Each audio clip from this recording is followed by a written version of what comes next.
So for those who don't know, for the past 6 months, I've been making videos on a Chromebook. And it's been one heck of an experience. But recently, after upgrading to a Windows PC, I thought to myself, wait a second, there might be other people out there who are in the same boat as me, where they were on a Chromebook and they wanted to do YouTube, but they just didn't know how. So I figured today I would make this very scuffed tutorial going over the entire process of how I made videos on the Chromebook. So without further ado, let's hop right into it.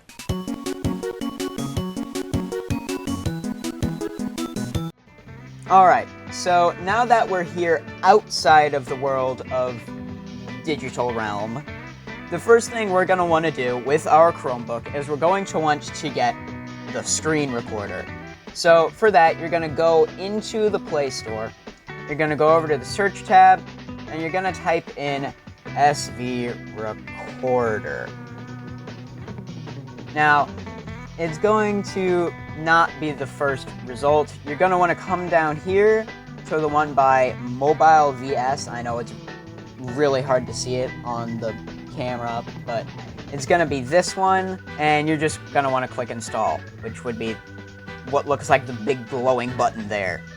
So once you've installed it, you're going to open it, and it's going to bring up a little bubble on the side. Now, we'll ignore that for now, but that's going to be your kind of mobile base of operations, if you will. Instead, we're going to come over to the icon and we're going to open it up, and it's going to bring us to this menu. So from here, if we go to the settings tab, we can configure everything about the screen recorder. So with the record audio tab, we can choose whether or not we want just the internal audio, which for Minecraft would be the sounds coming from the game. Or if you want, you can also use the internal and microphone setting. It really depends on what you're trying to do. And down here, there's these two little sliders, one for internal audio and one for the microphone. That is just going to be a little bit of control over how loud these two are going to be. So, going back, you can also choose what resolution. I used 720p because this thing doesn't have a lot of storage, but you could probably go higher. I recorded in 60 FPS, and then the orientation is just whether or not you're going to record in landscape or portrait. So I guess you would use portrait if you wanted to make a short. I don't, so yeah. And then recording mode. Recording mode here is basically going to control this little ball over here. So basic mode is what I use because I don't need a ton of features, but basically there's two modes, basic mode and common mode. Common mode is great if you want to pause and unpause your recording while you're recording, but I use basic mode because it just works. Other things that you can record are the countdown. If you want a timer for like a countdown, I have it set to 3 seconds. That gives me time to get back into Minecraft before it starts recording. And the rest of it, I don't think is very important. So we can go ahead and we can close out of SV. And now what we're going to do is we're going to actually record our gameplay. So how do we get this set up?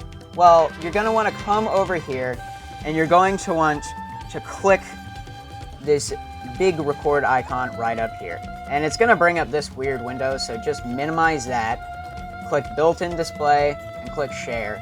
And it's going to do nothing. So you're going to come back over here and it's going to start the recording.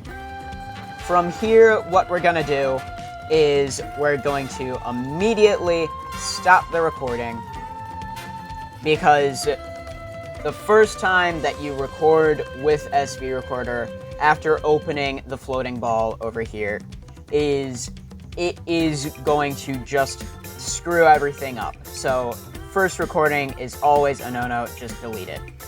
Now what we can do is we can open up Minecraft.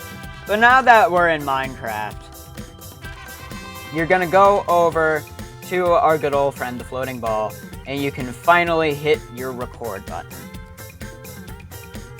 And now you're recording your screen. So I can go over to Hive and just log on or something. But yeah, now that you're on Hive, you can just do whatever and record your video. And when you're done, you just come over to the floating ball here, click on it, and then hit the end recording icon, and then just press the X, and it'll bring you right back into the craft. So now that we have our footage, we're going to want to export it so that we can edit it. So what we're going to do is we're going to go over back into SV, and you're going to see that our recording is just going to be right up here. So what we're going to do is we're going to press this icon right here, and we're going to hit Save to Files. And now what we can do is we can just hit Save, and depending on how big the file is how long it'll take to save.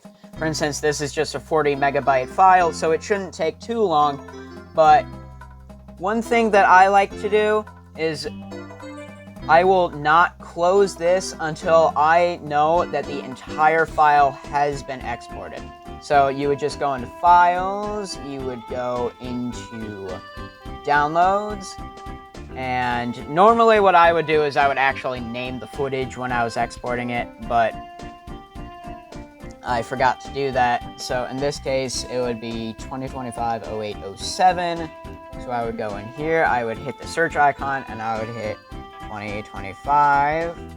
That is 2025-08-07. And we can see that it is the full 42 megabytes. So we know that it exported all the way, and we can now close SV. Now, you might be wondering, well, Zeta, what about the floating ball over here? Well, you see, if you move it around by left-clicking and dragging it, you'll see there's this little thing over here, this little X. Do not use that to remove the floating ball from your screen. That will break everything. Instead, go into notifications, press this little thing here, and then just press the X. And that will get rid of SV in a way that won't break everything. So now that we have our footage exported, our next step is going to be editing it. Now, when I edited my videos, I used two different methods. The first one was really stupid and just wasn't good, but if you really want to, you could use it, and that method would be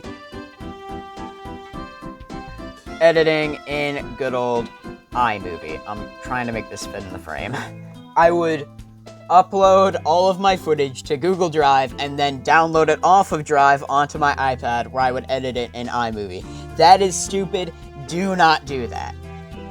Instead, here's what we're gonna do. We're gonna open up Chrome, and we're gonna search for Microsoft Clipchamp. Now, I have it as a shortcut here, but I'll go ahead and I'll type it in.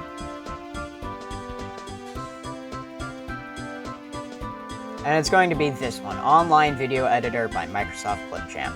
So you're gonna press try for free, and it'll ask you to log in. So you're gonna have to log in. But if you're making high videos, you already have a Microsoft account, so just go ahead and sign in. And now that we're here, what we can do is we can scroll down here, and we can see my other project that I have edited in here is the Nibbles Bow Challenge.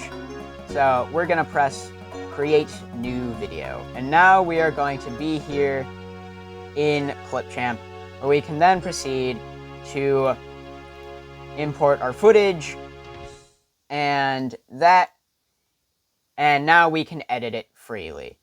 So for instance, we can just cut out I will cut out all of my stuff where I'm just in the menus, and then just delete this space here. And so now we're just left with our footage here, which if I turn up my Chromebook's volume, do whatever and record your video. And because I'm not using an actual microphone, it's just using my Chromebook's microphone, which isn't great, but it gets the point across. So once you feel satisfied with your footage, you're just gonna hit the export. You're gonna select the quality. I'll just do 720p. And it'll just load it up here, and it'll download it to your files. So now our last step is going to be the thumbnail, which you just make however you want.